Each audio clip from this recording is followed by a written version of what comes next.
Hello दोस्तों, स्वागत है आपका क्लासेस विद आदर्श में।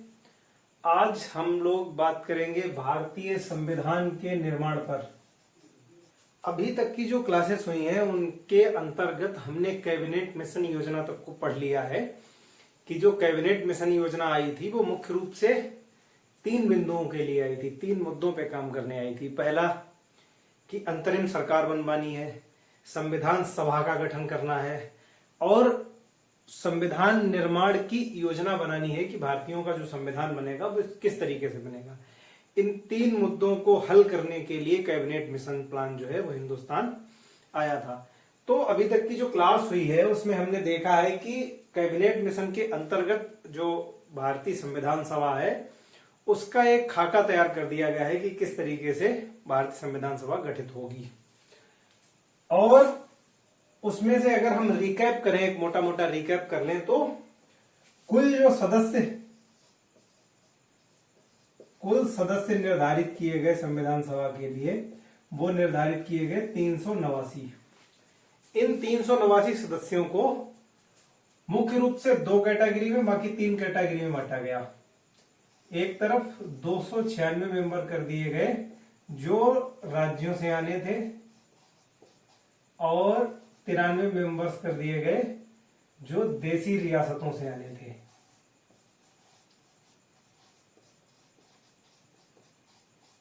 इनका मुख्यतः चुनाव होना था और 93 सदस्य जो देसी रियासतों से आने थे, इन 93 सदस्यों का वहां के जो भी राजे महाराजे थे उनके द्वारा इन 93 सदस्यों का मनोनयन किया जाना था। जो 296 कैंडिडेट ये आने थे, इन 296 में 292 कैंडिडेट उन 11 प्रांतों से आने थे जो अंग्रेजों द्वारा शासित थे और जो 4 मेंबर रह गए वह 4 चीफ कमिश्नरी क्षेत्रों से आने थे। 4 चीफ कमिश्नरी क्षेत्रों से, यानी 4 मेंबर 4 चीफ कमिश्नरी क्षेत्रों से, यानी प्रति चीफ कमिश्नरी क्षेत्र से 1 मेंबर आना था। तो इस तरीके से 389 सदस्यों का चुनाव होना था और इन 389 सदस्यों को भी मुख्य रूप से 3 समुदायों में बांटा गया कि ये 3 समुदायों से चुनकर आएंगे। कौन कौन से समुदाय मान्यता प्राप्त समुदाय थे, ये प्रश्न भी मुख्य रूप से कभी कभी पूछ लिया जाता है पेपर में कि कौन से ऐसे वर्ग थे, कौन से ऐसे क्लास थे जिनको संविधान सभा में जिनके आधार पर संविधान सभा का चुनाव हुआ या जिनको संविधान सभा में दिया गया कि किन समुदायों के आधार पर सीटों का बंटवारा होगा। तो वो 3 समुदाय थे। पहला तो था मुस्लिम, चूंकि ये सबसे डिमांडिंग और उपद्रवी किस्म के लोग उस समय पे रहे। इन्होंने ही पूरा तमाशा खड़ा किया कि नहीं, हमें अलग संविधान सभा चाहिए, अलग पाकिस्तान चाहिए। तो इनको तो अलग मुख्य रूप से निर्वाचक मंडल देना ही देना था। दूसरा सिख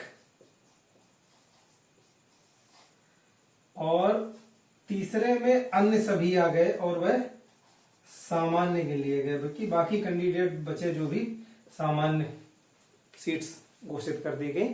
इन 3 वर्गों को ही या इन 3 वर्गों के आधार पर ही आरक्षण की व्यवस्था की गई संविधान सभा के लिए। आइए बात करते हैं। अब ये एक मुख्य व्यवस्था ये थी कि 10 लाख की संख्या पर,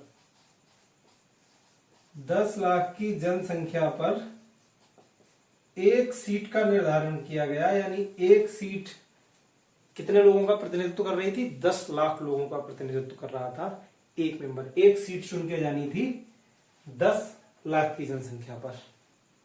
साथ ही इनका चुनाव जो था, जो राज्यों का चुनाव था, इन 292 मेंबर्स का जो चुनाव होना था, 2 और 4 मेंबर्स का होना था, ये होना था उन राज्यों के जो विधानमंडल थे, राज्यों के विधानमंडल जो थे। चुनाव की व्यवस्था क्या थी, चुनाव कैसे होना था कि जो राज्यों के विधानमंडल थे उनके सदस्य, जो विधानमंडल के सदस्य थे, वो चुनाव करेंगे इसका, इन 292 मेंबर्स का। और कैसे करेंगे? वो विधि थी एकल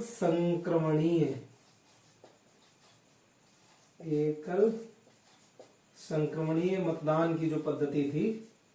इस मतदान की व्यवस्था पर भी कभी हम जिक्र करेंगे, एक वीडियो लेके आएंगे। एकल संक्रमणीय मतदान पद्धति से इनका चयन किया जाना था।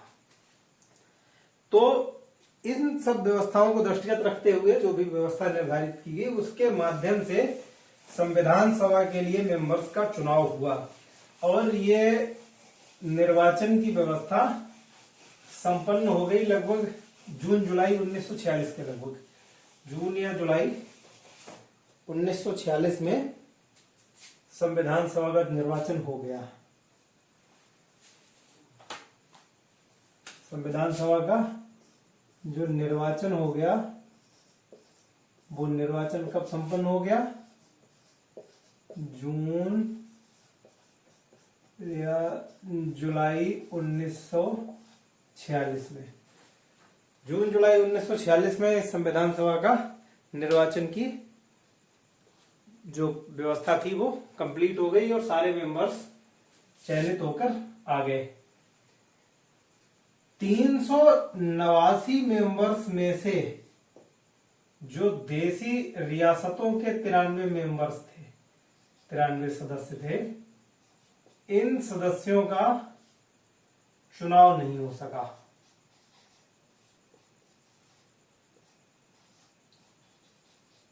क्यों नहीं हुआ? क्योंकि जो राजे महाराजे लोग थे उन्होंने संविधान सभा में भाग लेने से मना कर दिया कि हमें आपकी संविधान सभा में भाग नहीं लेना। फलतः रिजल्ट क्या निकला कि इन 93 मेंबर्स का इलेक्शन हो ही नहीं पाया। अब इसके बाद में प्रोसेस क्या हुई कि जब चुनाव हो गया तो संविधान सभा को अपना काम शुरू करना था। संविधान सभा ने जो अपना काम शुरू किया वह किया 9 दिसंबर 1946 को पहली बैठक हुई।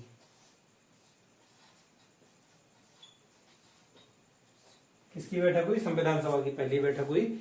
और इस पहली बैठक की अध्यक्षता, मुख्यतः ये बैठक दो कामों के लिए जानी जाती कि एक तो संविधान निर्माण की पहली बैठक थी, सभा ने पहली बैठक की थी।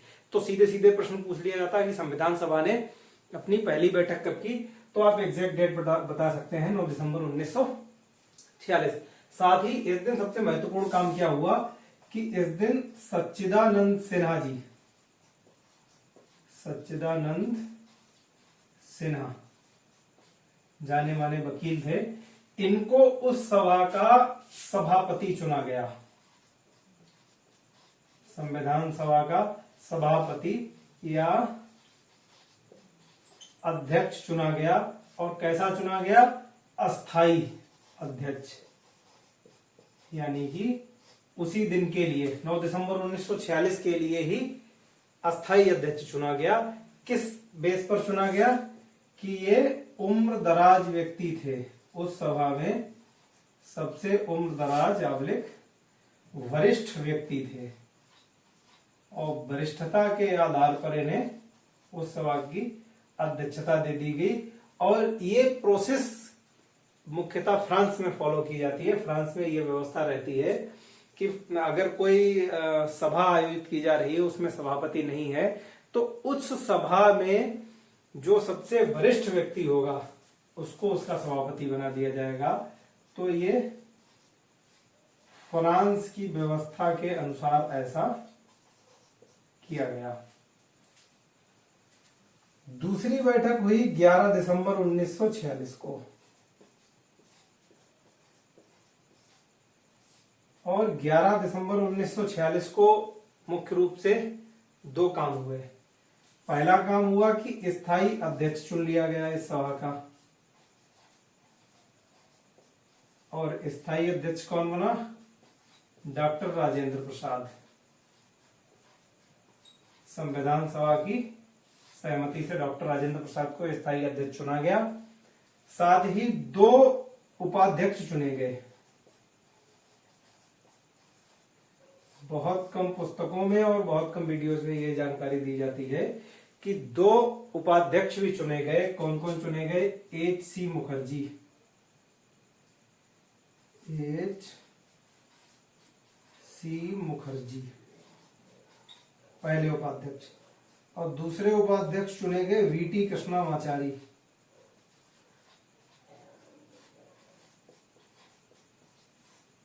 दूसरे उपाध्यक्ष चुने गए, तो 2 उपाध्यक्ष चुने गए। साथ ही एक महत्वपूर्ण काम यह हुआ कि जो VN राव जी थे, जिनका जिक्र अभी आगे वीडियो में मैं करूंगा, VN राव को संवैधानिक सलाहकार नियुक्त किया गया। वह नियुक्त किया गया 11 दिसंबर 1946 को। इन्हें संविधान सभा का संवैधानिक सलाहकार नियुक्त कर दिया गया। तो ये 2-3 महत्वपूर्ण काम हुए। इसके बाद में जो संविधान सभा की मुख्य कार्यवाही शुरू हुई, वह शुरू हुई 13 दिसंबर 1946 से।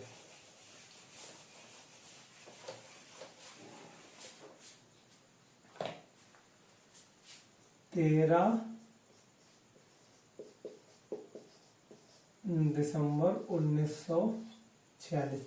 कम से कम ये 3 डेट आपको याद जरूर रखनी है। 9 दिसंबर 1946, 11 दिसंबर 1946 और 13 दिसंबर 1946।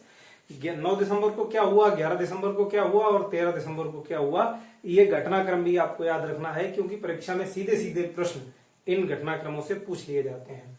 13 दिसंबर 1946 को पंडित जवाहरलाल नेहरू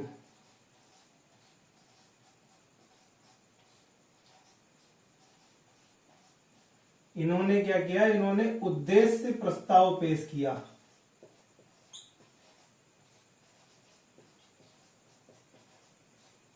उद्देश्य प्रस्ताव आया। इस उद्देश्य प्रस्ताव को पेश करने से ही संविधान सभा की कार्रवाई शुरू हुई।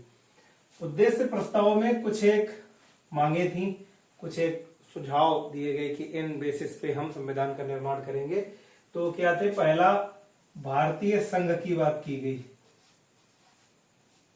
कि भारत जो होगा वो एक संघ होगा और उसमें भारतीय राज्य, प्रिंसली स्टेट्स और अन्य जो भी रियासतें वगैरह हैं जो शामिल होना चाहें वो इसमें शामिल होंगी और भारत एक संघ होगा।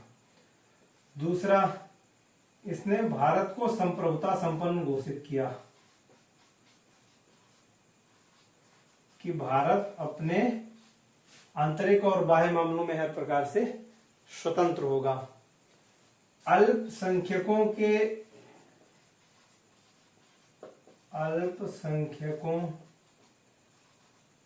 जनजातियों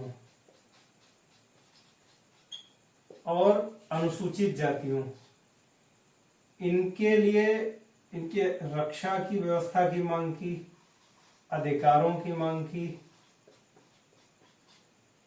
साथ ही जो हमारे संविधान में वर्तमान में अधिकार दिखाई देते हैं उन अधिकारों का मार्ग प्रशस्त किया गया इसी उद्देश्य प्रस्ताव के माध्यम से।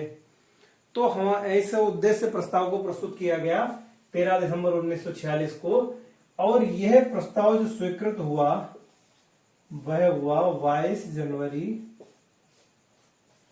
1947 को। यानी लगभग 1 महीने से ज्यादा का वक्त लगा इसको स्वीकृत होने में। उसका मुख्य कारण ये रहा कि इस अवधि में मुस्लिम लीग संविधान सभा में पार्टिसिपेट नहीं कर रही थी और अपने लिए पृथक राष्ट्र की मांग कर रही थी। तमामों मानो मनोबल और जद्दोजहद चल रही थी कि मुस्लिम लीग जो है वो संविधान सभा में शामिल हो जाए, तो उसे भी उद्देश्य प्रस्ताव पर अपने विचार व्यक्त करने का मौका मिल जाए। लेकिन ऐसा हुआ नहीं, मुस्लिम लीग ने इसमें पार्टिसिपेट नहीं किया और अंततः 22 जनवरी 1947 को उद्देश्य प्रस्ताव पारित कर दिया गया। भारतीय संविधान निर्माण का जो कार्यक्रम चला वो मुख्य रूप से चला समितियों के माध्यम से। कुछ समितियां बनाई गई जिनमें से 8 समितियां प्रमुख थीं और अन्य कुछ तमाम गौण समितियां थीं जिन्होंने अपना कार्य किया और इस संविधान को एक बेहतर संविधान बनाने में अपनी भूमिका अदा की। जो 8 समितियों ने कार्य किया, उन 8 समितियों का एक मोटा मोटा जिक्र या नाम यहां लेना जरूरी समझता हूं। पहली थी प्रारूप समिति, जिसका जिक्र सबसे ज्यादा संविधान में आता है, और जो विद्यार्थी संविधान का या राज्य व्यवस्था का अध्ययन करता है तो कम से कम इस समिति से बखूबी परिचित होता है कि प्रारूप समिति थी जिसने संविधान को ड्राफ्ट करने में एक महत्वपूर्ण भूमिका अदा की। और इसके अध्यक्ष जो थे वो थे V.R. अम्बेडकर जी। इनके साथ ही इसमें 6 सदस्य और थे, यानी कुल मिला के ये 7 सदस्यीय समिति थी। इस समिति में 7 मेंबर्स थे, B.R. अम्बेडकर जी प्लस 6 और मेंबर, जिनमें टी कृष्णामाचारी हो गए, के मुंशी हो गए, सैयद मोहम्मद सादुल्लाह हो गए, D.P. खेतान जी हो गए, B.L. मित्र हो गए। तो इस तरीके से 6 मेंबर और थे। दूसरी समिति थी संघ शक्ति समिति। संघ शक्ति समिति, संघ संविधान समिति,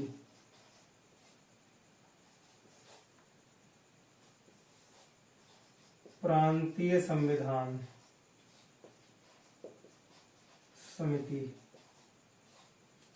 और मूल अधिकार समिति।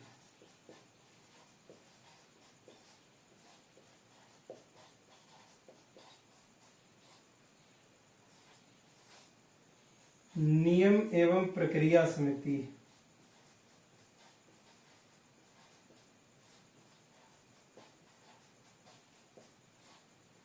संचालन समिति,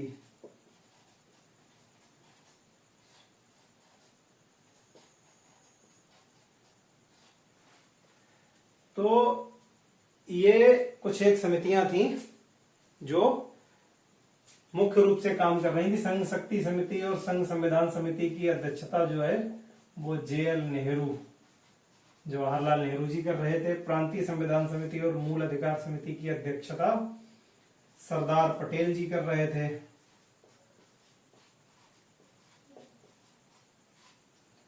नियम प्रक्रिया समिति और संचालन समिति की अध्यक्षता डॉक्टर राजेंद्र प्रसाद जी कर रहे थे।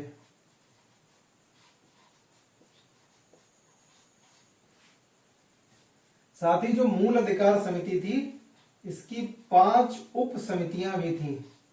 ये ऐसी एकमात्र समिति थी जिसके अंडर में 5 उप समितियां भी कार्य कर रही थी। तो इन समितियों ने बहुत महत्वपूर्ण भूमिका निभाई संविधान निर्माण में। आपको एज इट इज ये समितियां तो कम से कम याद ही होनी चाहिए कि कौन कौन सी मुख्य समितियां थी और उनके अध्यक्ष कौन कौन थे। प्रारूप समिति के विषय में तो आपको ये भी याद करने की आवश्यकता है कि प्रारूप समिति में कितने मेंबर थे और उसकी अध्यक्षता कौन कर रहा था और कौन कौन से मेंबर उसमें पार्टिसिपेट कर रहे थे। अच्छा, एक समिति का मैं और जिक्र करना बहुत जरूरी समझता हूं, वह थी परामर्श समिति, जिसका जिक्र लगभग बहुत कम सुनने को मिलता है। इस परामर्शी समिति की अध्यक्षता कर रहे थे BN राव जी, क्योंकि ये संवैधानिक सलाहकार थे संविधान सभा के। तो ये परामर्श समिति एक गठित की गई, उसकी अध्यक्षता इन्हें दी गई। और इसी परामर्श समिति ने जो तत्कालीन संविधान सभा थी, इसने अपना कार्य किया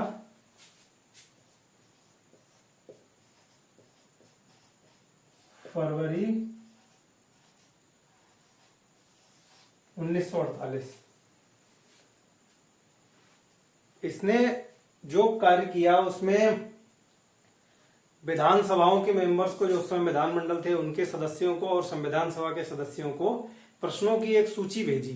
क्या किया कि प्रश्नों की सूची भेजी और उस प्रश्नों की सूची के माध्यम से ये पूछा गया कि हमारे संविधान में क्या क्या व्यवस्थाएं होनी चाहिए और जो मूल तत्व होंगे संविधान के, उन पर आपकी राय क्या है।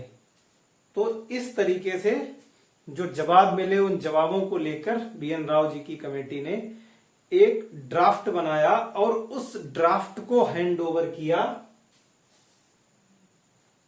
जो ड्राफ्ट बना, इन प्रश्नों के जवाब के बाद में जो संविधान का एक ड्राफ्ट तैयार हुआ और उस ड्राफ्ट में 243 अनुच्छेद थे उस समय और 8 अनुसूचियां थी।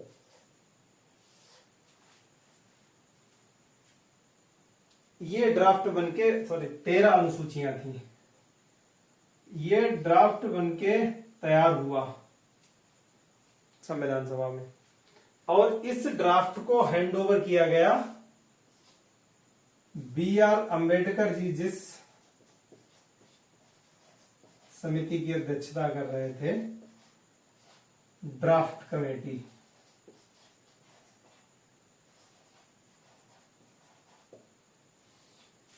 यानी कि जो प्रारूप समिति थी, उस प्रारूप समिति को यह ड्राफ्ट सौंपा गया और उस प्रारूप समिति ने लगभग 6 महीने तक उस पर अपना काम किया। कितने महीने तक काम किया? 6 माह तक अपना काम किया और 6 माह के बाद में जो संविधान बना,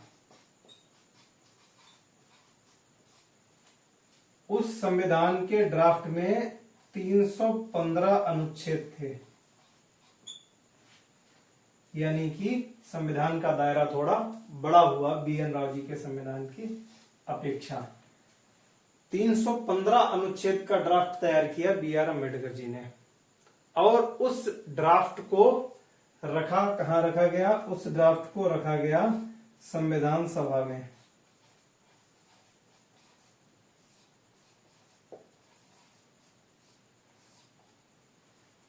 उस ड्राफ्ट को रखा गया संविधान सभा में।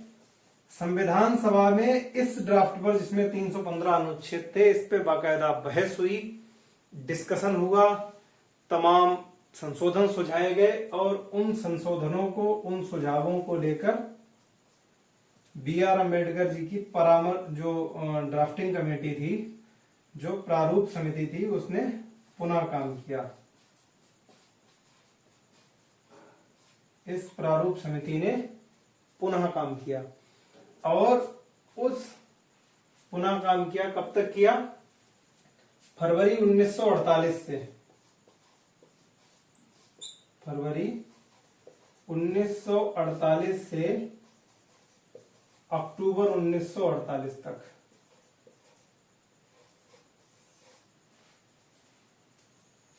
एक लंबे समय तक काम किया।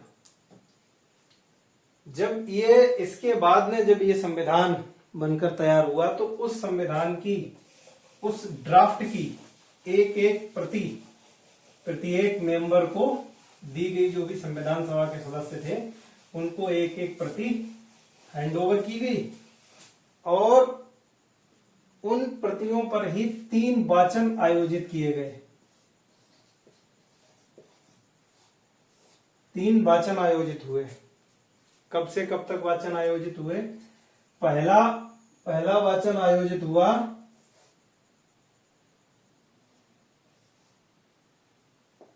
पहला जो वाचन आयोजित हुआ वो 4 नवंबर 1948 से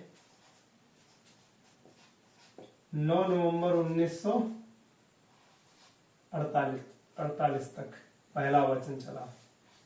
और इस वाचन में क्या काम हुआ? इस वाचन में सिर्फ ये काम किया गया कि जो अनुच्छेद, जो ड्राफ्ट प्रारूप समिति ने तैयार किया था, उसका वाचन किया गया, उसे पढ़कर सुनाया गया। सिर्फ वाचन हुआ। किसका वाचन हुआ? संविधान का, केवल वाचन किया गया। दूसरा जो वाचन चला वह चला 15 नवंबर 1948 से 17 अक्टूबर 1949 तक।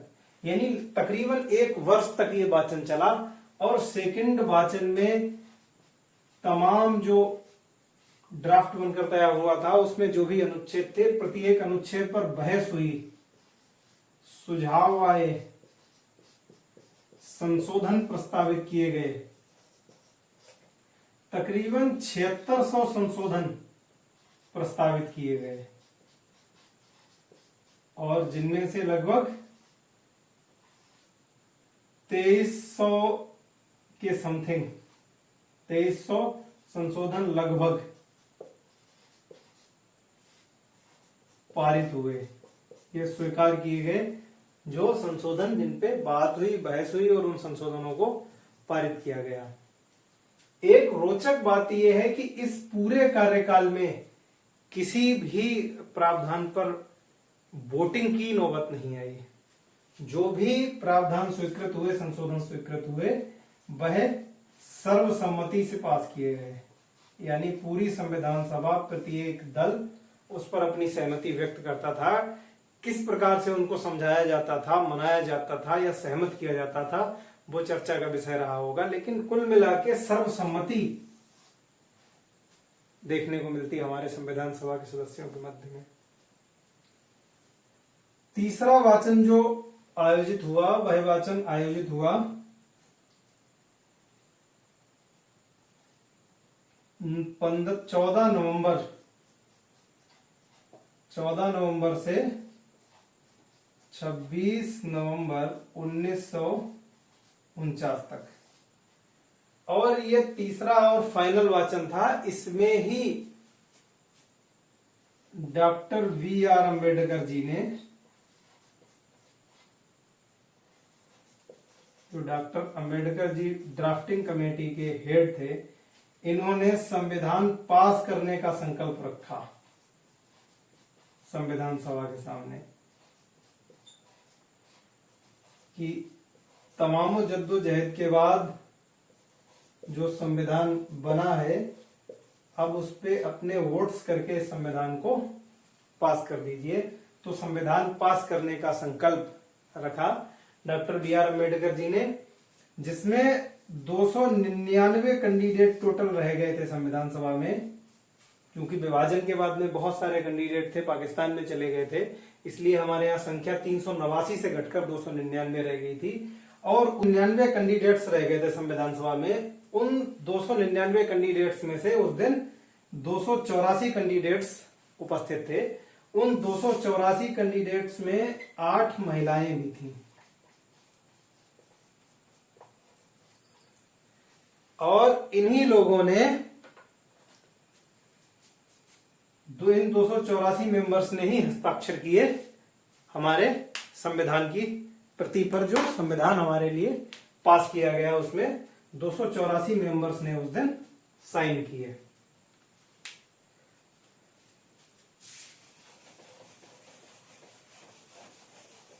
एक डेट और बहुत महत्वपूर्ण, अभी 2 डेट्स ऐसी हैं जो एग्जाम के लिहाज से बहुत महत्वपूर्ण है।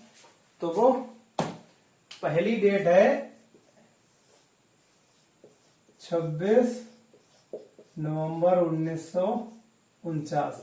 यानी 26 नवंबर 1949 जिस दिन हमारा संविधान पास हुआ, पारित हुआ, उसी दिन जब आप संविधान की प्रस्तावना पढ़ते होंगे तो उसमें लिखा रहता है कि आज दिनांक 26 नवंबर 1949 में मार्गशीर्ष शुक्ल सप्तमी संवत 2006 विक्रमी को हम इस संविधान को अंगीकृत, अधिनियमित और आत्मार्पित करते हैं। तो 284 कैंडिडेट थे, इन्होंने साइन किया और संविधान को अपनाया, अंगीकृत किया।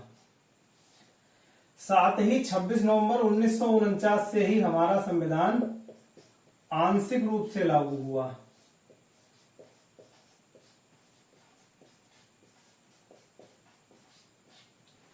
आंशिक रूप से लागू हुआ और 16 अनुच्छेद ऐसे थे जो उसी दिन तत्काल प्रभाव से हमारे संविधान के जो अनुच्छेद थे वो देश में लागू हो गए। 16 अनुच्छेद। कभी कभी एग्जाम में ये प्रश्न पूछ लिया जाए कि 26 जनवरी 1949 से कितने अनुच्छेद ऐसे थे जो प्रभावी हो गए, तो वो काउंटिंग होगी 16। 16 अनुच्छेद ऐसे थे जो उसी दिन प्रभावी हो गए। हमारा संविधान जो पूर्ण रूप से लागू हुआ वह लागू हुआ 26 जनवरी 1950 को। और 26 जनवरी 1950 जिस दिन हम गणतंत्र बने, गणतंत्र पर फिर किसी दिन चर्चा करेंगे, तो जिस दिन हम गणतंत्र बने हमारा संविधान लागू हुआ। इस 26 जनवरी डेट के पीछे भी एक रोचक तथ्य ये है कि 26 जनवरी को ही 26 जनवरी 1930 से हम इंडिपेंडेंस डे मनाते चले आ रहे थे, अपना स्वतंत्रता दिवस मनाते चले आ रहे थे। जो 1929 का लाहौर अधिवेशन हुआ उसमें यह संकल्प पारित किया गया कि हम 26 जनवरी से आगामी वर्षों तक, जब तक हमें पूर्ण रूप से आजादी नहीं मिल जाती, हम अपना स्वतंत्रता दिवस मनाया करेंगे। तो वह स्वतंत्रता दिवस 26 जनवरी को मनाया जाता रहा था। इसी दिन के महत्व को देखते हुए जो हमारे संविधान निर्माता थे उन्होंने संविधान को पूर्ण रूप से 26 जनवरी 1950 को लागू किया। पूर्ण रूप से लागू। इसके साथ ही 26 जनवरी को और क्या हुआ? 26 जनवरी को एक महत्वपूर्ण घटनाक्रम यह हुआ कि राष्ट्रगान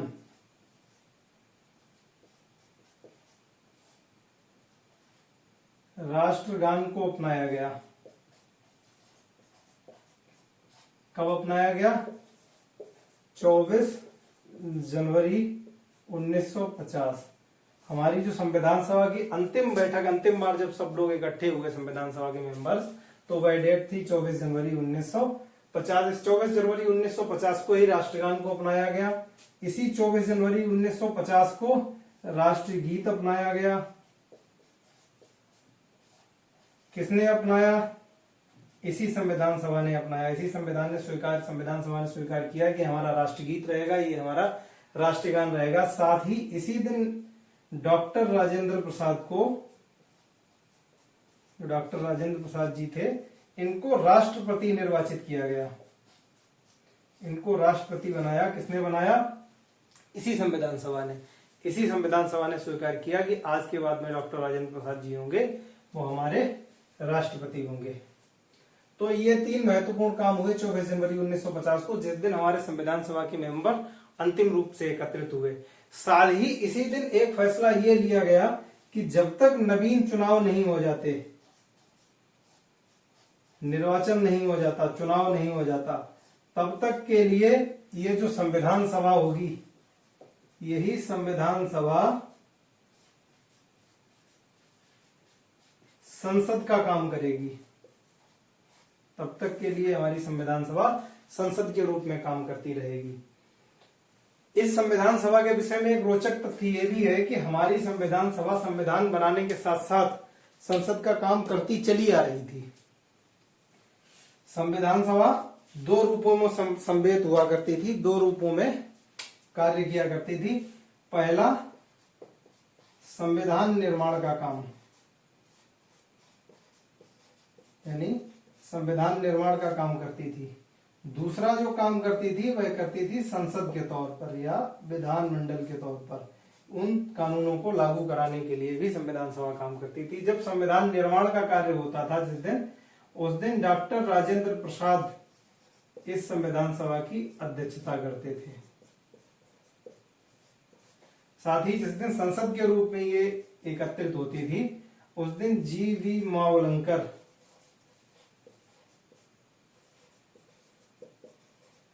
इस संविधान सभा की अध्यक्षता किया करते थे। यह भी हमारे संविधान सभा के विषय में एक बड़ा रोचक तथ्य है कि संविधान सभा ने 2 उत्तरदायित्वों का निर्वहन किया। साथ ही संविधान सभा के विषय में कुछ और तथ्यों पर अगर हम बात करें, अक्सर ये तथ्य एग्जाम में पूछ लिए जाते हैं, तो 2-3-4 तथ्य हैं जिन पर एक सरसरी नजर डाल लेते हैं। और उसके बाद में जिस संविधान सभा ने इतना बेहतरीन और अच्छा संविधान बना के दिया, उसकी बहुत हद तक आलोचना भी हुई है, तो कुछ एक आलोचनाओं पर बात करेंगे। संविधान सभा के विषय में जो तथ्य हैं, उन तथ्यों पर बात करें तो 2 वर्ष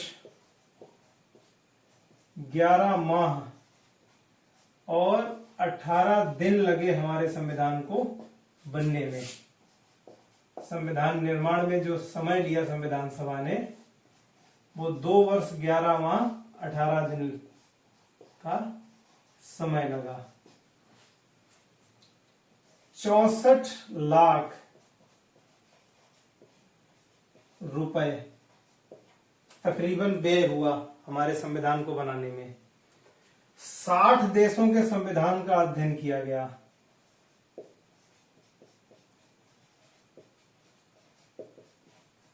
साठ देशों का संविधान पढ़ा गया हमारे संविधान को बनाने में। जो संविधान आज इतना अच्छा और आकर्षक बना दिखाई देता है, इसके पीछे एक बहुत बड़ी मेहनत है। लगभग 60 देशों के संविधान को हमारे संविधान वेत्ताओं ने पढ़ा। उसके बाद में जो अच्छे अच्छे तथ्य थे, जो अच्छे अच्छे कानून थे, वो हमारे संविधान में लाके रखे। जो संविधान सभा का प्रतीक था, वह प्रतीक था हाथी। हाथी की मुहर संविधान सभा की मुहर थी, हाथी का प्रतीक चिन्ह था। इतना बेहतरीन संविधान बनाने में जो कैलीग्राफी हुई, संविधान बनने के बाद में जो हैंड रिटन संविधान हाथ से लिखा गया, उसको लिखा प्रेम बिहारी नारायण रायजादा ने। नारायण रायजादा। इन्होंने जो कैलीग्राफी की वो की इंग्लिश में। इंग्लिश में लिखा और थोड़ा सा इटैलिक लिखा, यानी कि तिरछा। तो प्रेम बिहारी नारायण रायजादा ने हाथ से संविधान लिखा इंग्लिश में, और हिंदी में जो लिखा वह लिखा वसंत कृष्ण ने। वसंत कृष्ण वैद्य जी ने किसमें लिखा? हिंदी में संविधान लिखा। इसके साथ ही एक महत्वपूर्ण तथ्य ये भी है कि जो उसमें सजावट हुई, साज सज्जा का काम जो संविधान का हुआ, वो साज सज्जा का काम किया शांति निकेतन के जो कलाकार थे उन्होंने। शांति निकेतन के कलाकारों ने संविधान को सजाने का काम किया।